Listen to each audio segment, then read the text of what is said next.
We're still in the car park, so it's a bit dark. Hopefully it'll be a little bit brighter when we get out. So we've just been to see Thor: Love and Thunder. I don't think you've got your headlights on, love. Nope. And are we going to go spoilers or not spoilers? Entirely up to you. Let's go not spoilers, and then people can make their own minds up. First off, loved it. Thought it was great. Can see it possibly not being a lot of people's favourite Marvel. I can see it sort of being lower appreciated in the pantheon of films. But this is really sort of being wobbly today. Well, we are driving through probably one of the bumpiest bits of the journey. Yeah, true. But it's I mean, it's an out and out, it's Carry On Thor, isn't it? It's an out and out comedy. There's no two ways about it. They I've tried to. It's also a bit sort of darker. Is the trees are massively grown in around the lights, so that's not helping any. So look, we've vanished. We've just become little tint glints.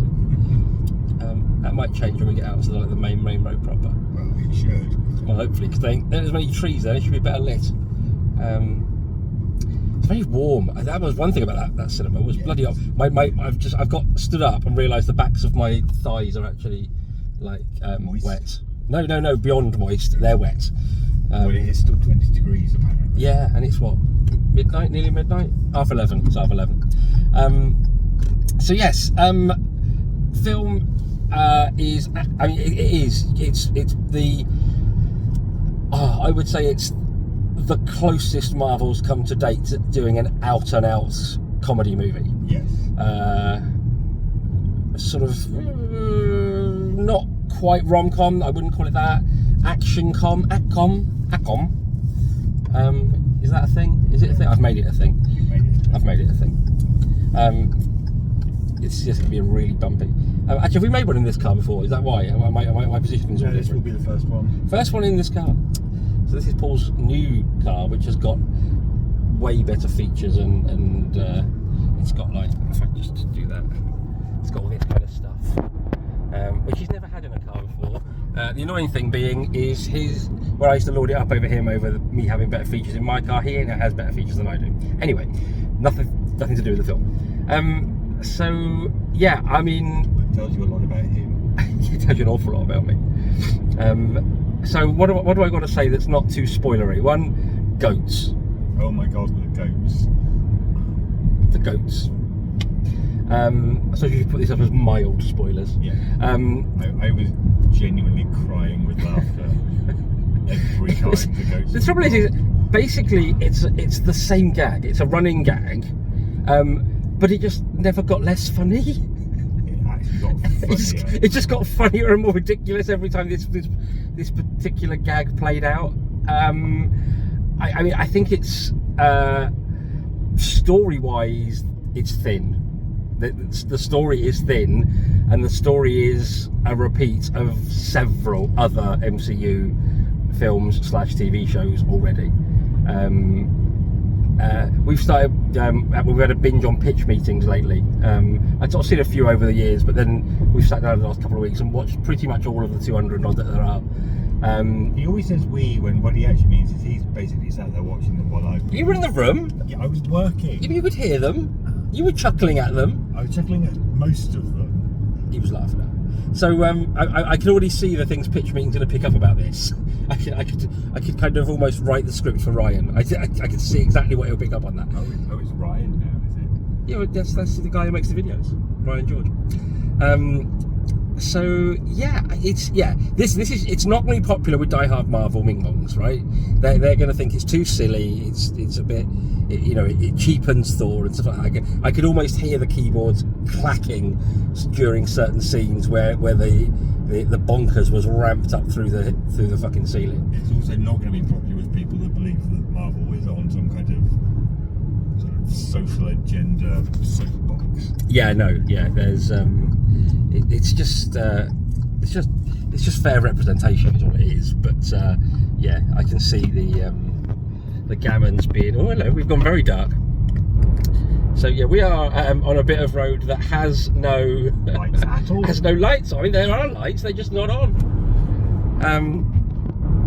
So we are currently lit by the moon. Very nice half moon. Oh, now on Jaffa cakes. So yeah, it's weird 'cause I'm trying to not talk in too much detail. I don't want to go into massive spoiler territory. What do you want to say? I loved it. You loved it. It's one of my favourites, if I'm honest. We kind of already touched on obviously the goats. I love as you mentioned it, just fair representation. Because it doesn't shy away from being a much more kind of diverse range of characters, both I think racially and in terms of sexual orientation. Yeah. But again, you know, like you sort of were saying a moment ago, they don't make a big thing about it. It just is what it should be. Yeah. So yeah, absolutely fantastic. Can't wait to see more. Basically. I think it's very Taika Waititi. Oh God. I mean, you think of Jojo Rabbit. Yeah. This is very much Marvel in the vein of Jojo Rabbit. If you've seen that movie. Or was it What We Are in the Shadows? Which you haven't seen. I don't. Yes, I haven't seen that. I don't think I've seen that. That's the vampire one. Oh yeah, I've not seen that. So yeah, so this is a good fun film. I think this is definitely a great one to take kids to. Yeah, I think so. Why would you not say that? The nudity. It's nipples and an arse cheeks. If your kids are offended by arse cheeks, don't take them. But that's even in the trailer, that bit. Yes, but it's massively pixelated out in the trailer, which obviously bear in mind, you know, if you've got particularly young children. Yeah, but you wouldn't take young children to it, would you? You'd take like 7, 8, 9-year-olds. You wouldn't take 4-year-olds. Even though it's a 12A. Yeah, as long as somebody over the age of 12 is with them, that's fine. Okay. Is how that works. So, or is it if they're under 12, they've got someone over the age of 18? Either way around, anyway. That's how it works. So yeah, no, it's a lot of fun. We thought it was an absolute hoot. We giggled like children pretty much from start to finish. I don't think there's any massive plot surprises. If you've seen the trailer, you can probably figure out most of the plot beats, even though the trailer doesn't give away anything from the second half of the film realistically, I don't think. But yeah, we thought it was a lot of fun. It's going to upset a lot of the sort of like die-hard fans who don't like it being a bit silly. And I'm here for that. And it is very silly, and we loved it for it.